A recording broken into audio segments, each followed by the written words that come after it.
brilliant address, as well as your rich experience. The multilateral order is in disarray. India will matter. India matters and will matter even more in the years to come, and foreign policy matters almost in an all-pervasive way. You can't construct domestic policy without understanding the world outside, and the Indian foreign policy establishment needs to grow exponentially to keep up with the role that India aspires to play in the years to come. So may I now, the Honourable Minister has been kind enough to agree to take questions, comments. Students first. Yes, the girl in the pink shirt. Identify yourself, please. Of Union Cabinet, I would like to ask you, how will India navigate its foreign policy? Prime Minister Modi and US President, where President Trump expressed that he looks forward to US becoming a prominent importer of oil and gas to India, probably replacing the others. You want to take 2-3 questions? Yeah, I'll take a few questions together. Hello, sir. My name is Prakhar. I am pursuing my master's PISM second year. So my question was related to India's foreign policy only. Sir, to what extent do you think that India's approach to regional of our ties with our neighboring countries like Sri Lanka, Nepal, more recently Bangladesh? Secondly, sir, to what extent do you think India's foreign policy has majorly been reactive rather than proactive in while dealing with emerging threats or issues in the Indo-Pacific region? Okay. There was a gentleman here. Okay, the girl in the... Yeah. Study of regional development. So my question is that how India handled the international criticism and pressure, which was especially with regards to Russia sanctions which were made, and how we are looking forward to the non-traditional oil partners and alternatives we are searching for in our foreign policy. Okay. No, I'll take a couple of them. Faculty. Apindaraj, I'll come. Thank you so much, sir, for the very illustrative and illuminating address. When you were speaking specially about the UN headquarters, it reminded me that the transcripts of the Bretton Woods conference, which were discovered some years ago, there is a mention of how the location of the Bretton Woods Institution headquarters was decided.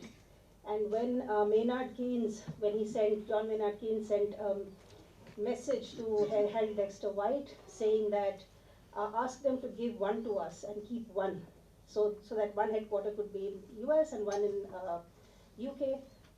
The response that was given by the American delegation and Harry Dexter White in particular was, because he went to his boss, who was a person called Morgenthau, and Morgenthau said, refuse them outright. No, you use more colorful language. Which I'm not using on the mic. You should not. Even I was tempted to, but don't do that. But the sum and substance of what he said was that if they had the power, they would not give us one. So let's not give them one. And that's how both of them ended up being in Washington, the World Bank and the IMF. But that's just anecdotal. I, of course, wanted to draw on your very rich experience with the WTO dispute settlement system. And as students of the WTO dispute settlement system, we've seen it go through so many phases. Now it's been in this dark phase of, what is commonly called countries having only the option of appealing into the void. Based on your experience, what is your prognosis for dispute resolution, especially given that tariff wars are on the anvil? I think I'll just... Would you want to take these, sir? I think I'll take these and let's see how we play for time. Can we? I've jotted it down, but can we start with the professor last and then work backwards? Yeah. Look, this is concerned.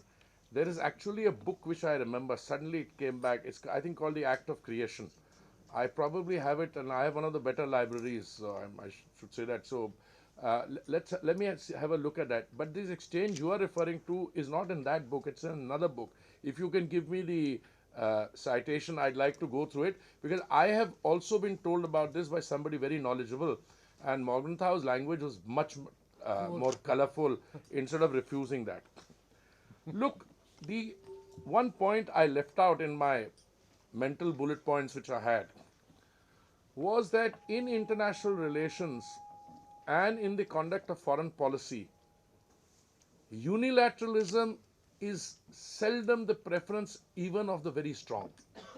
Because even the very strong know that if you are very strong, you still need some kind of a structure, either bilateral, plurilateral, or multilateral. Multilateralism here being defined as everyone on board, the UN, everybody is on board.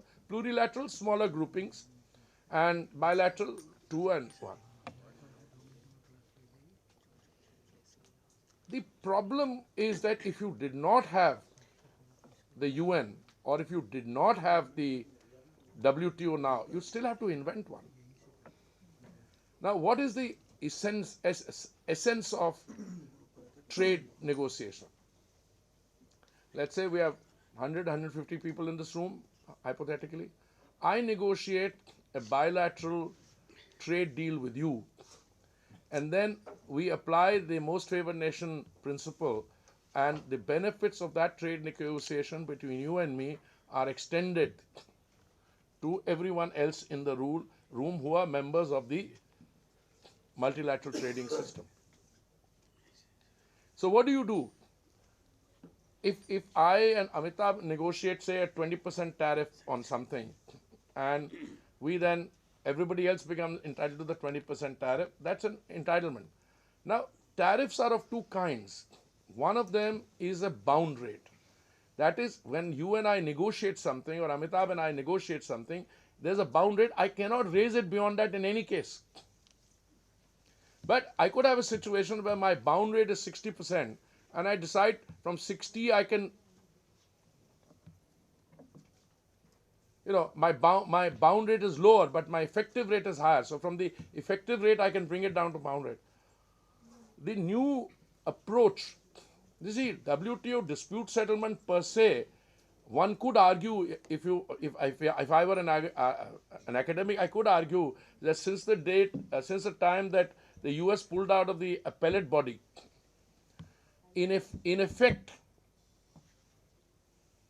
the dispute settlement is not functioning. I wouldn't use the word dead, it's there. So what will happen? Now, you can, as an academic, ask a question, if there is a set of multilaterally agreed rules, and you've agreed to something multilaterally, how can somebody take unilateral? So my understanding, and I talk to youngsters who have more time and who I look up to, like Mohan Kumar, for instance. I asked, we had on WhatsApp, we had to say, how is it done? And he sent me some material, and there is something called an emergency power. That is, if there's an emergency in the United States, they can invoke that for a specified period of time to do this tariff thing. What would happen? Yes, there will be dislocation. Everybody is worried about that. It will happen. I am not a master. I don't have a master's in behavioral psychology. I don't know how much of this is for leverage setting or how much of this is for actual disruption which is going to cause. With Mexico and Canada, I mean, one could argue, and maybe I shouldn't be saying this, that what has happened is exactly what was anticipated. They were willing to take those actions in any case. So you will go through a period. My sense is WTO, WHO, all that, I think those of us who are members of this system and are also beneficiaries, without worrying about how badly we've been shortchanged in the past, it becomes incumbent on us to try and save and strengthen those institutions and work in that direction. I had somebody from a UN agency coming to see me yesterday or day before. I said the same thing to him. I said, look, maybe narrative needs to change, but we need to say that. Because the system, as Amitabh says, is in a fairly high degree of disrepair. And there's no, I mean, I can lament it, but I need to produce something better. Insofar as the UN is concerned, there is under the charter a provision for a conference of parties when sit down. But I don't see that conference of parties taking place just now, because the preoccupation with current matters is of such a high order that you will have to wait for that to happen. But you can't jettison something just because it's in a state of disrepair, nothing is going to come out of it. So I think a sensible Indian approach. I mean, my Prime Minister's view on the Russia-Ukraine war is absolutely correct. He said, look, time for diplomacy, time for instruments of peace. Don't talk of war. And after I saw President Trump's message, the social media post after his talk with Putin, I mean, he's saying the same thing. Basically, we were all on the same side in the Second World War, etc. So, you know, history, I mean, international relations is about interest, both short, medium, and long term, where the long term often has to dictate what's good for us there. About Russian sanctions, I think one of you asked about it. First of all, let's be very clear. There are no sanctions on Russia. Please. I don't know where you guys are getting this from. I'm sorry. Russian oil and energy coming through a pipeline from Russia to Hungary was exempt.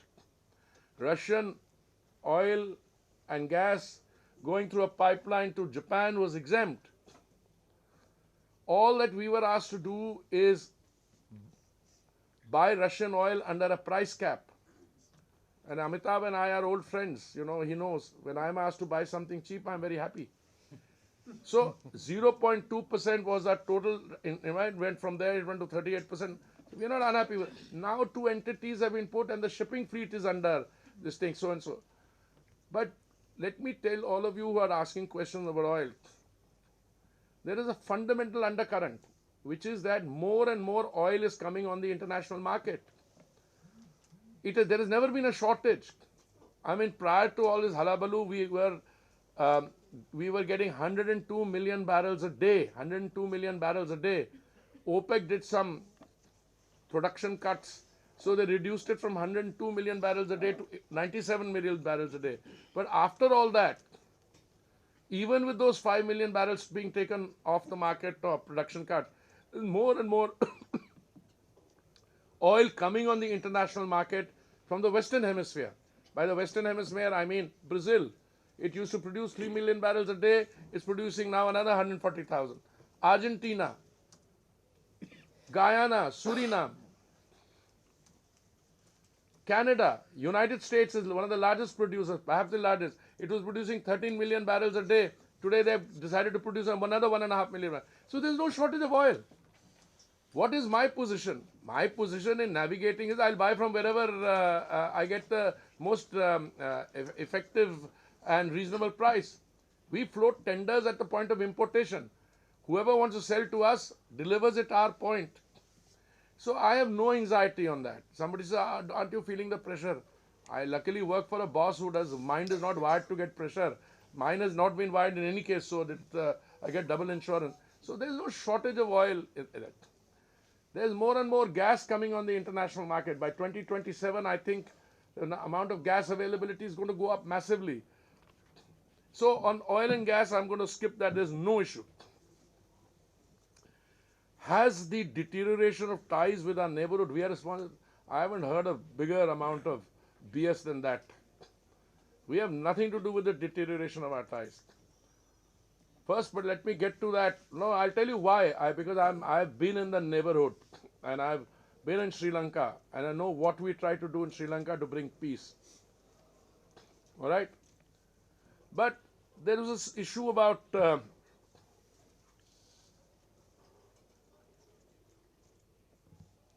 what is going to happen in the energy world. First of all, we ourselves had a problem. Between 2006 and 16, what I call the dull decade, the then government and for a year or two after we came in, there was no E&P, no exploration and production.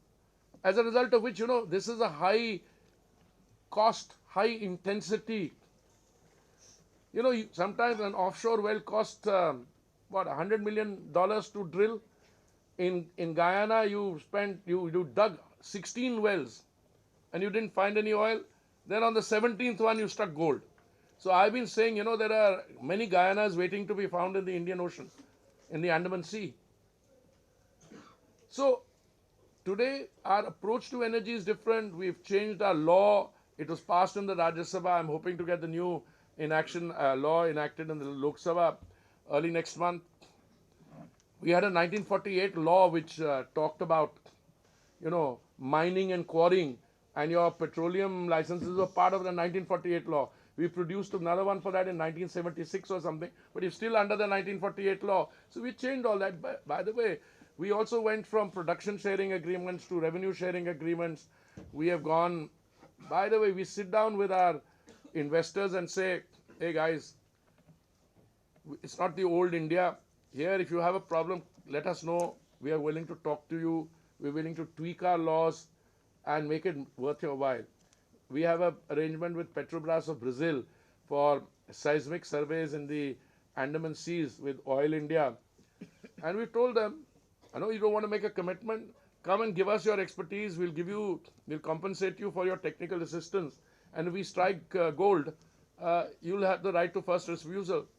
BP and ONGC arrangement in the Bombay High is exactly the same. So I think there is a complete sea change on energy. I see no problems on energy worldwide, and I personally don't see it in India because today, I mean, with the kind of energy coming on the world market, with the fact that our consumption has gone up in the 3.5 years I've been with the ministry, from 5 million barrels consumption per day to 5.5, it'll go up to 6. Actually, you have a purchasers, consumers leverage also, because there are not many parts of the world which are consuming so much so much energy. The International Energy Agency has predicted that in the next 2 decades, 25% of the increase in demand will come from India. And that gives you a certain leverage. On this neighboring countries thing, look, I was in Sri Lanka when the 1987 India-Sri Lanka Accord was reached. It was an act of courage by the then Prime Minister. I don't want to go into why militancy or terrorism started, I didn't want to. But I think the Indian government of that day literally stuck its neck out to try and help a neighboring country. Okay, anywhere else in the world, after having lost kitne hazar or kitne log, they would have said, all right, we go down. No, we happily came back. I'll give you one example. Insofar as Bangladesh is concerned, look, I didn't want to get into a foreign policy discussion on a practitioner so-and-so. But I think that generation which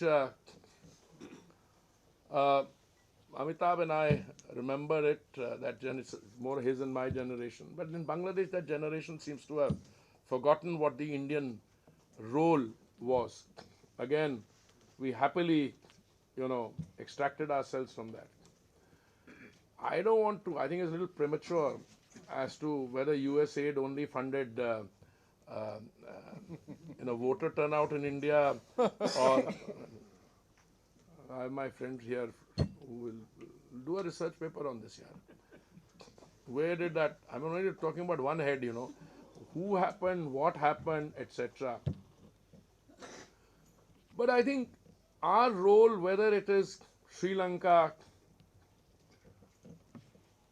Bangladesh, Maldives, Nepal, looked at even in absolute standards, it has been one of being extremely helpful to them, bothering about their development needs, whether it's power from from Chukha, from other things. We've done that. But sometimes there is a temptation, it takes two to tango. Sometimes there is a temptation in some of them to say, we play India against X, or we play X against Y. Yeah, there was a famous Polish economist called Kalicki or something like that. He had an expression which is escaping me just now. I'll read it up. Marxist economist. You have the choice between two Udas, and so you are doing that. But believe me, in the history of a nation and the evolution of a civilization, the period that we are talking about is a very limited one. I am a firm believer that a lot of people, and I know a lot of people in all these countries, I've grown up and they're part of my generation, they not only see the benefit of a stable relationship with India. I don't want to go into the details, what happened when Sri Lanka needed to be bailed out, in terms of what we did on the energy sector, in terms of, some of them were outright grants, what we did for XYZ. Well, in the final analysis, short-term knee-jerk reactions always will pale into insignificance against medium to long-term benefits which flow from good relations with your neighborhood. And I think in this South Asia, and we've had problems in the past. Some of our sub-regional arrangements didn't work because one of our neighbors to the west, etc. That's a different relationship. But about all these others that you're talking about, it's a good sparring point in an undergraduate seminar. But on a serious discussion of foreign policy, I think we have been more than this thing, and I think the Prime Minister is committed to it. So have been his predecessors. But whatever they've done, it comes around. So I'm often asked these questions when some of us talk in this sense, how it's going to be received, how we are willing to do something. But I had in my 8 years in the in the government, I have seen whenever it comes to requests from them on at least energy or other areas I've been involved in, we've been more than forthcoming. So how are we doing by time? No, I think we should, because I have my next meeting at 5:30. We'll have to conclude. I'm enjoying it, but Rasal, yes, I think my mentor One is. more- Yeah, one more? one question. One more question. Apanya Raj will otherwise accuse me of नहीं discrimination. नहीं यार उनको Discrimination on multiple fronts. discrimination stemming from. So No, you don't answer. Don't answer. आप पूछे. you can answer it. Yeah, oh, mic is not working. I just want to wish you belated birthday wishes, Minister. Thank you very much. And my question is on linguistic imperialism. On Linguistic imperialism, what is that? the Hindi imposition that's happening. So Hindi where? foreign policy, do you think India, ministers from your government is speaking about making, ministers from your government is speaking about making Hindi as the face of India and the So, who world? says who said that? I think the previous minister who just previous external affairs ministers and all that. So, but Hindi becoming the face of India has been a consistent rhetoric from India. So, how do you think Indian foreign policy circles fail to project the linguistic diversity that is present? No, in India? let me just tell you. First of all, I'm sorry. Maybe my mind these days is not wired on this kind of a thing. But let me just tell you, we have projected our cultural, our historical, civilizational, cultural diversity in all forms, at all points of time, all over the world. It just so happens, I think, that today a very large percentage of the country speaks a particular language, which can be in terms of numerical this thing. I don't know who said what, so I'm not going to get into that. But I can tell you that we are not only presenting our own diversity, but we are also playing up to and encouraging the diversity all around us. I mean, I can't think of a bigger emphasis, like, for instance, I mean, I'll give you my 8 years, how keen my boss was or still is on that Buddhist circuit. I give you one example. I mean, what I'm talking not only of the well-known, established, what we have done for the development of the Buddhist cultural circuit, there, starting from, I can cite all these places, Lumbini, Bodh Gaya, Sarnath, the whole thing. What we have done for the Sikhs, I mean, Kartarpur Sahib, this was the demand, God knows from how many years, and this Prime Minister opened it. What we are doing for Tamil, Saurashtra, what was his, Kashi Tamil, this thing, so and so. And by the way, somebody said that he was very impressed by the fact that my wife and I had spent all our lives abroad. All our lives, matlab ki, if 39 years in the foreign service, and then 6 years I was when I was not think tanking with my friend here, I was spending in New York. The 39 plus 6, 45 years, long time. And I can tell you, when I went for the opening of the Faith Corridor in Varanasi, I saw more people from Telangana, from Tamil Nadu, from Andhra, from all those places. Yesterday or day before, when some of us went to the Mahakumbh, and the people who were wanting to come and talk to you, etc., were from the southern states. So all this talk about what is it, linguistic culturalism, no, cultural imperialism, तो imperialist को तो देखो क्या हो गया यार, 190 साल के बाद वो मुझसे बात कर रहा था, मैंने कह रहा, will you become a developed country by 2047? I was tempted to say, but I didn't. I said, I'm more worried about your becoming a third world country than my becoming a thing. नहीं, ये linguistic को छोड़ दो यार, ये इसके साथ कर लेना आर्ग्यूमेंट अमिताभ के साथ, मेरे साथ आके गपशप लगाओ, मैं बताऊंगा तुम्हें। अखिल भारतीय मराठी साहित्य सम्मेलन। अरे यार उसको छोड़ो यार, मराठी का तो है, Marathi I married to Maharashtrian, तो वो भी है कल्चरली, वो भी थोड़ा स्ट्रॉन्ग है, बट मैं औरों का बताता हूँ यार, it's very interesting. Recently, if you look at that, that we have the status of national language, और क्या वो होता है, the classical languages. See whom we've given that to. Marathi is one. The other languages. So to talk of any one language, yes, numerically you can't change the fact that in Punjab we speak Punjabi, or the overall in the country, given the size of Bihar and UP, but whether it leads to imperialism, I don't know. Yaar. Now, may I ask my young Turk colleague, Dr. Manish Tiwari, to give a formal vote of thanks. Thanks, Chair. Thank you, Honorable Shri Puriji. As we decided not to. Shri Puriji for a very inspiring and illuminating address. And as Professor Mattu was saying, it was a masterful blend of theory and practice of international relations. SIS from the students. So on behalf of the Dean, Professor Mattu, and Professor Preeti Singh, who is the chairperson of the organizing committee of the Kunjuru Lecture Series, volunteers who have been working day and night to make this program a success. Thank you so much, sir, for everything. Thank you very much. Thank you for being so kind. Thank you. Got a picture with you. Yeah, sure. Come. आ जाओ यार. National anthem play.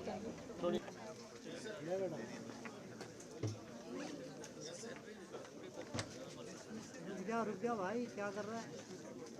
Thank you sir, thank you sir. Volunteers please hurry up. अब आगे चला जाऊँ? हाँ, अब तो जाना पड़ेगा।